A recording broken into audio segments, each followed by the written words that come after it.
মা কি করতেছে এগুলা? এটা হচ্ছে জানি না কারা কি বলে, বউ আপনারা কি কন এটারে? সরি, হ্যাঁ কলার কি কি কন আপনারা এটারে? এই অনেকে কলার মোচা কয়, অনেকে কলার থোর কয়, তারপরে আমাদের দেশে বলে কলার মোচরা, মানে বরিশালের ভাষায় এটা হচ্ছে কলার মোচরা। এটা অনেকেই অনেক রকমভাবে রান্না করে, কেউ ভর্তা করে। আমি আজকে চিংড়ি মাছ দিয়ে ভাজি করব। এটা চিংড়ি মাছ দিয়ে ভাজি করলে এটা হচ্ছে আয়ান এত বেশি পছন্দ করে যে সে একদিন পরেও এটা খোঁজে, মা মোচা ভাজি নাই। এটা এত পছন্দ আয়ানের। কারা কারা পছন্দ করেন? আজকে আমি এই যে 2টা মোচা ভাজি করব, আমাদের গাছের মোচা, মানে আমাদের গাছের কলার মোচা এটা। এই কারা কারা পছন্দ করেন কলার মোচা কমেন্ট করবেন।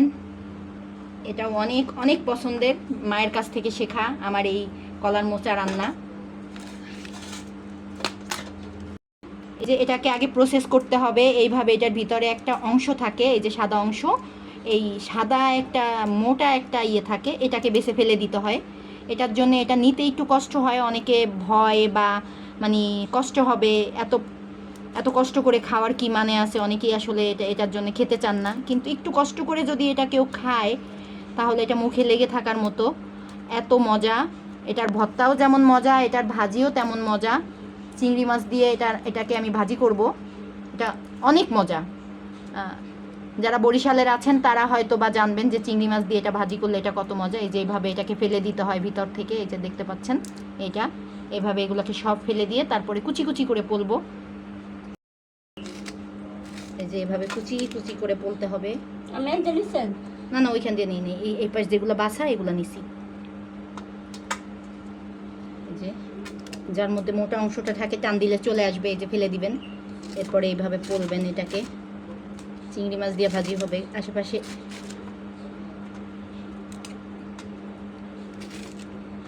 যারা যারা এই প্রসেসটা জানেন না তারা আমার কাছ থেকে জেনে নিতে পারেন এটা খাওয়ার প্রসেস। অবশ্য এর মধ্যে আরেকটা কথা আছে, সব কলা গাছের মোচা কিন্তু খেতে ভালো না। কিছু কিছু কলার মোচা কিন্তু তিতা হয়, খাওয়া যায় না। তাই দেখে শুনে খাবেন।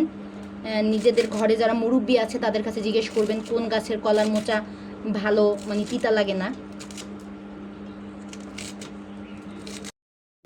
এই যে দেখছো এটা কিভাবে করে, এইভাবে এটা পিছনে নাই। কিছুক্ষণ কলার মোচাটাকে মানে যেগুলা বড় ওগুলা নেয়ার পরে পরে হচ্ছে বাকিটা আর কাটতে হয় না, বাকিটা জাস্ট এভাবে কুচি কুচি করে নেবেন। এই যে এটা দেখতে পাচ্ছেন, এটা এইভাবে, এই যে দেখেন এভাবে নেবেন, নিয়ে জাস্ট হচ্ছে এভাবে কাটবেন। মানে অনেকে আছে সব ফেলে দেয়, সব ফেলে দেওয়ার কোনো মানে নাই। যতটুকু ফেলে দেওয়ার অতটুকু ফেলে দিবেন, যতটুকু ফেলার দরকার নাই ফেলবেন না। এর মধ্যে যদি এই অংশগুলো থাকে একটু কষ্ট করে বেছে বেছে তারপরে কুচি কুচি করবেন। এই যে যেমন বেছে ফেলে দিবেন, এগুলো দেখা যায় আলাদা থাকে। যে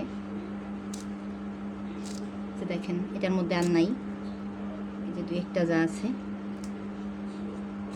আর একটা জিনিস এটার মধ্যে, একটা মজার জিনিস আছে, তুমি জানো কি? খাবা? না। খাবা না? না। বলেন তো সবাই এটার মধ্যে কি একটা মজার জিনিস আছে? যারা হচ্ছে বরিশালের কি? তারা এই মজার জিনিসটা খাওয়ার জন্য ওয়েট করে, অপেক্ষা করে। এই যেটার ভিতরে যেটা থাকে এইটা, এটাকে বলে কৌ।